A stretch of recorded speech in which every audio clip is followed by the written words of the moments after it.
আপনি কি ফাটাকেষ্ট? না, আমি ফাটাকেষ্ট না, আমি জনকেষ্ট বলতে পারেন। প্রথমত আপনি বলছিলেন যে আপনি যে চান্দাবাজ যে ওয়েবসাইটটি খুলছিলেন 13,000 আপনার ওখানে অভিযোগ এসছে বা রিপোর্ট এসছে, সেটার উত্তর আমি একটু পরে জানবো। তার আগে এবং সেগুলো কি করেছেন, আপনি কি করবেন সেগুলো দিয়ে। সেকেন্ড হচ্ছে ফোন আপনার কাছে কেন আসবে চান্দার শিকার লোকজন? এটা তো সরকারের কাছে যাবে, পুলিশের কাছে যাবে, তাদের কাছে না গিয়ে আপনার কাছে কেন আসে? আপনি কি ফাটাকেষ্ট? আচ্ছা, প্রশাসনে হলো এখানে আমি প্রশ্ন করছি, আপনি কি ফাটাকেষ্ট? না, আমি ফাটাকেষ্ট না, আমি জনকেষ্ট বলতে পারেন।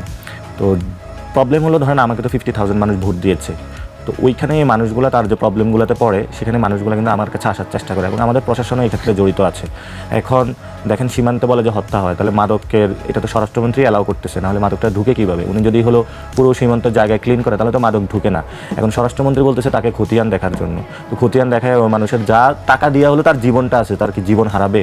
এগুলো আমাদের পুলিশ বাহিনী থেকে শুরু করে সবাই তো জড়িত। আমরা তো রিফর্ম চেয়েছিলাম যে পুলিশের পরিবর্তন হোক, সেটা যেহেতু হয় নাই, আগের সিস্টেমগুলো চালু আছে, মানুষ তো থানায় যেতে এখনও ভয় পায়। আপনার এখন একটা প্রবলেম হোক, আপনি থানায় যাবেন না, আপনি নিশ্চয় অন্য কাউরে ফোন দিবেন, কারণ থানায় গেলে আপনি আরেকটা প্রবলেমে পড়বেন। যে ঝামেলা আছেন দ্রুত এটা থেকে উদ্ধার হইতে পারলেও হলে বাঁচেন। আর ওই যে অভিযোগ 13,000 এগুলো কি প্রকাশ করবেন? এগুলো হলো যাতে কোনো ভুল কোনো কিছু না যায়, সেই জন্য হলো আমরা এগুলোকে রিচেক করতেছি, যাতে হলো যেগুলো প্রুভেন বা কাছাকাছি মনে হচ্ছে যে না এগুলা সত্য, সেগুলো আমরা যেহেতু স্বরাষ্ট্রমন্ত্রী চেয়েছে তার কাছে একদিন গিয়ে হ্যান্ড ওভার করবো, দেখি উনি বিচার করে কিনা।